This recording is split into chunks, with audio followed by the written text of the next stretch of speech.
Can you imagine covering your face with lead or powdering your face with arsenic?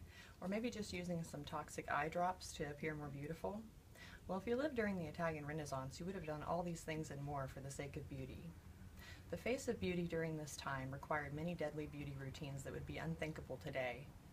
So let's travel back to the 1500s to learn what the definition of beauty was, what common beauty practices and products were in place, and the result of those practices and products. If you look at beauty throughout history, beauty is ever changing. Mostly you can tell this by way of the texts and art of the time. In Jacqueline Spicer's article, Making Up the Renaissance, from 1500 writer Caterina Sforza's book, Experimenti, several of the recipes and trends of the time were evident. You could also just look at the artwork of the time and tell this for yourself. What are the common themes that you see in many of the art pieces? You see men and women who are plump and voluptuous. You see women with pale, flawless skin. You see women with high foreheads and flushed cheeks. And you see dilated pupils. The men were usually sporting beards. The products of the time could be homemade or store-bought. If they were homemade, a lot of times you would have products made of berries or herbs, and if they were store-bought, sometimes they had items that weren't as easily procured.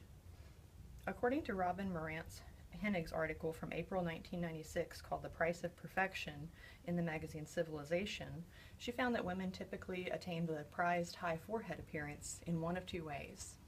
The first way is the more disgusting way and involved boiling arsenic and either a blend of quicklime or cat's dung and applying that as a compress over the area of the head which you wish to remove the hair.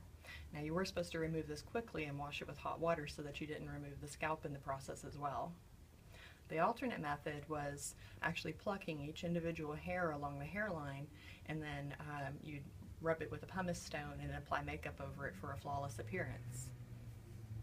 The men, on the other hand, because they appeared to be, or they wanted the appearance of being more manly, would oftentimes find themselves not hairy enough. So there were recipes in place for attaining more hair in certain areas. What you would do is toast barley wheat bread and salt, mix those together, and also combine them with bear fat and apply them over the skin in oil or a salve form. And that was supposed to grow more hair.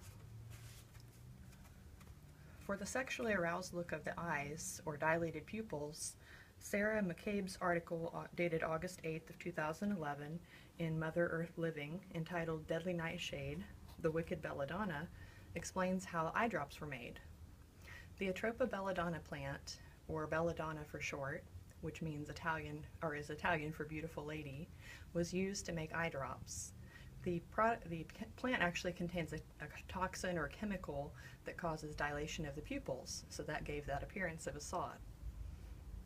In his article entitled 6 Weird Fashions from History, dated August 11, 2011, from the magazine Cracked, Eric Yoshimono explains that the pale, flawless skin and plumpness both signified the same thing: wealth.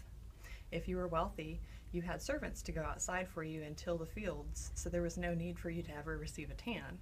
And if you were well off as well, you'd become plump because you had food available to you, which the common man often didn't have. The products that were used to attain the flawless and pale appearance of the skin were usually a blend of arsenic, lead, and mercury-based foundations and powders.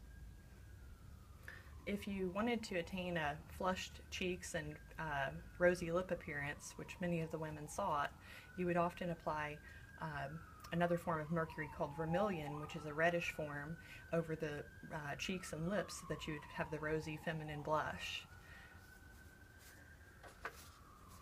All of the chemicals that were used were toxic and can, in some cases, be very deadly, and this was known and actually became obvious because of the way that the people ended up appearing after having used the products for a prolonged period of time.